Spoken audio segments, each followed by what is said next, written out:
I got 19 appliances and clocks that need to be changed because we're going to spring ahead. Yes, spring ahead. It's more than an inconvenience. It can also upset your health routine. Seriously, it does. It sets a lot of us back, especially those of us with schedules kind of like ours, waking up at 2 a.m. But instead of pushing harder, what if the answer was to restore your energy? Yeah, we could use some of that. We're joined by functional nutritionist Danielle Pashko.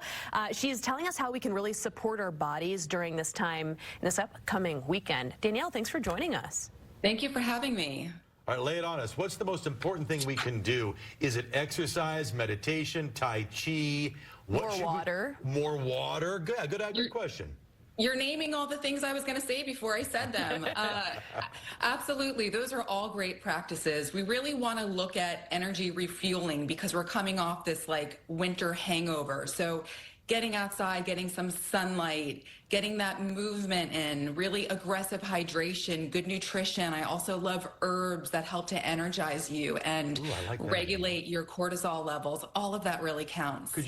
I like that idea of herbs and such, because I mean, we all know we could take a walk. That's pretty easy. But what kind of herbs in general might help us with this transition? It's a good question.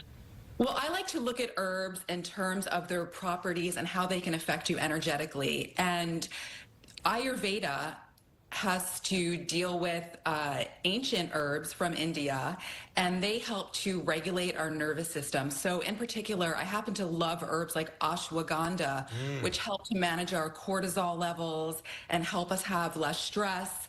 And also there's an emerging science right now called quantum Ayurveda, where these herbs can be tuned with an energetic frequency to actually give us more energy and be more bioavailable. So, yeah. You're speaking Chris's language right now, Danielle. Oh, great. That's actually an herb that you can find at some of the nutritionists. Totally. You can go to Sprouts, too, to find ashwagandha. So I do have another question for you. I mentioned this in our intro. We have kind of wonky schedules. We're waking up at 1, 2 a.m. For people who work the graveyard shift, are your tips meditation and what you had already mentioned?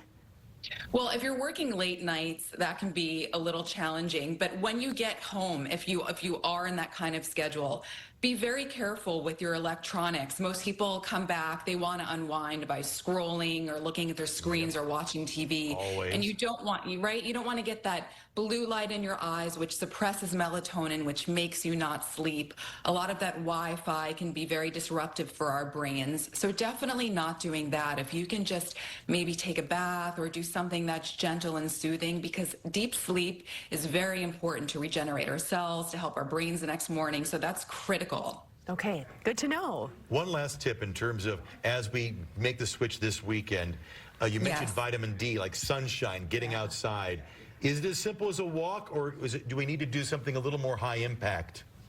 So getting outside, walking's great, stretching in nature, it's starting to warm up. Also grounding is such a great thing. When you're taking off your shoes, you're connecting barefoot with the earth. And why that's so important is because it's actually, it's a scientific field, and where you are lowering inflammation from the electrons from the earth. They're actually going into your body and they're bringing down the inflammation, which in turn makes you feel better, less stressed. Well, and from your lips, we've actually, right now in this moment live, we are barefoot now. We are barefoot in the studio. We are grounding. We are grounding. But she does say that you prefer grass, maybe. It'd be better outside. It would be better outside. But our nice min-waxed floors will do. Thank you so much, Danielle. She was awesome. We love having you on the show this morning. Great tips this morning. Good job. And we'll see you next time. Are you grounded? Thank you for having me. Get grounded, sister. I'm we'll see you next time. Bye. Pretty good. Travis, why do you still have your shoes on?